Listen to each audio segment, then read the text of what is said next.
आप देख रहे हैं रोशन पाकिस्तान न्यूज। सीईओ हेल्थ की रिटायरमेंट की तकरीब पर लाखों रुपए लुटा दिए गए। तकरीब के लिए शहर के महंगे तरीन हॉल का इंतखाब किया गया, जिसमें एमएस डॉक्टर रेहान ने 260 अफराद की बुकिंग करवाई, जहां पर महफिल मौसीकी का भी खास एहतमाम किया गया था।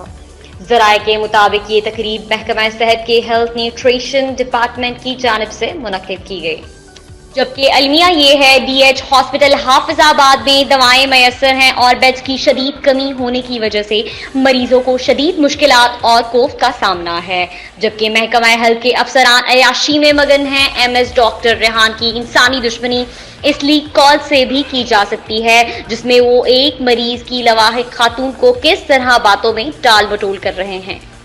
वालेकुम सलाम जी सर जी, ਅਸੀਂ ਜਮਾੜੇ ਬੰਦੇ ਆ ਤੇ ਵੱਡੇ ਵੱਡੇ ਫਾਹ ਲੱਗੇ ਆ ਇੱਥੇ ਹਸਪਤਾਲ ਤੇ ਬਾਰ-ਬਾਰ ਸਾਨੂੰ ਟੀਕੇ ਬਾਰ-ਬਾਰ ਸਾਨੂੰ ਦਵਾਈਆਂ ਲਿਖ ਕੇ ਦਿੰਦੇ ਨੇ। ਬਾਹਰ ਸਟੋਰ ਤੇ ਜਾਓ, ਸਰਿੰਜਾਂ ਵੀ ਅਸਾਂ ਜਾ ਕੇ ਲਿਆਂਦੀਆਂ 100 ਰੁਪਏ ਦੀਆਂ 7 ਸਰਿੰਜਾਂ ਮੰਗਵਾਈਆਂ ਜੀ। ਅਸੀਂ ਕੀ ਕਰ ਸਕਨੇ ਆ ਹੁਣ ਦੇਖੋ ਮੈਡੀਸਨ ਉਹ ਦੇ ਰਿਹਾ, ਅਸੀਂ ਕੋਸ਼ਿਸ਼ ਤੇ ਕਰਨੇ ਪਏ ਨਾ ਮੰਗਵਾਉਣ ਦੀ, ਤੁਹਾਡੇ ਫਿਲਹਾਲ ਨਹੀਂ ਹੈ ਤੇ ਅਸੀਂ ਇੱਕ ਦੋ ਦਿਨਾਂ ਚ ਜ਼ਕਾਤ ਵਾਲਾ ਵੀ ਸ਼ੁਰੂ ਹੋਣ ਲੱਗਾ।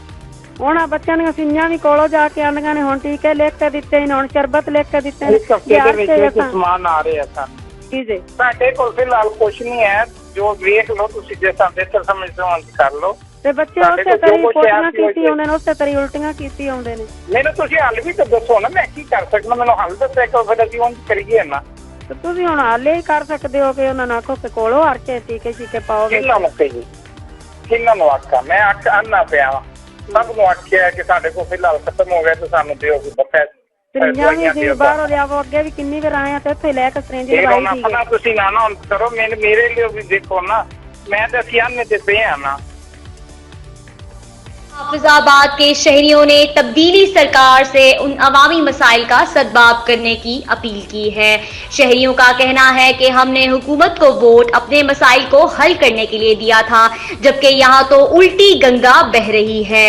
जहाँ एक तरफ अवाम मसाइल में धंसती जा रही है तो दूसरी तरफ महकमा सेहत के अफसरान अपनी महफिलें मुनक्किद करने में मसरूफ हैं।